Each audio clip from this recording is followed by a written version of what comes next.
महाराष्ट्र शासनाने थकीत मालमत्ता करावरील शास्ती 50% माफ करण्याचा ऐतिहासिक निर्णय घेऊन 9-10 महिने उलटले तरी अंबरनाथ नगरपालिकेत अद्याप या योजनेची अंमलबजावणी केलेली नाही। या दिरंगाईमुळे अंबरनाथकर नागरिक शासनाच्या अभय योजनेपासून वंचित राहिले असून ही योजना शहरात तातडीने लागू करावी अशी मागणी भारतीय जनता पार्टीच्या वतीने स्वप्नाली शिंदे यांनी केली आहे। या संदर्भात त्यांनी 16 जानेवारी 2026 रोजी अंबरनाथच्या नगराध्यक्षा तेजश्री करंजुले पाटील यांची भेट घेऊन त्यांना शासनाच्या निर्णयाचा संदर्भ आणि सविस्तर निवेदन सादर केले।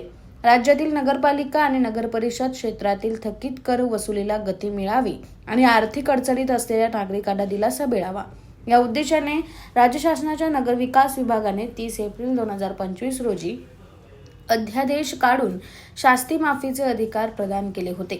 महाराष्ट्र नगर परिषदा अधिनियमातील कलम 150 नुसार थकबाकीवर दरमहा 2% शास्ती आकारली जाते, ज्यामुळे मूळ करापेक्षा दंडाची रक्कम मोठी होते।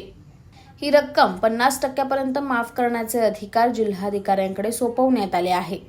स्वप्नाली शिंदे यांनी निवेदनाद्वारे नगराध्यक्षाचे लक्ष वेधले की शासनाचा GR येऊन 10 महिने झाले तरी प्रशासन सुस्त आहे। अंबरनाथकरांना आर्थिक दिलासा देण्यासाठी योजना त्वरित सुरू करण्याची गरज त्यांनी व्यक्त केली। या निवेदनाची गंभीर दखल घेत नगराध्यक्षा तेजश्री पाटील यांनी ही अभय योजना लवकरात लवकर अंबरनाथमध्ये सुरू करण्यात येईल आणि त्याद्वारे नागरिकांना दिलासा दिला जाईल असे आश्वासित केले आहे। यावेळी शासनाचे संबंधित आदेश आणि कार्यपद्धतीची प्रतही प्रशासकीय कार्यवाहीसाठी सादर करण्यात आली।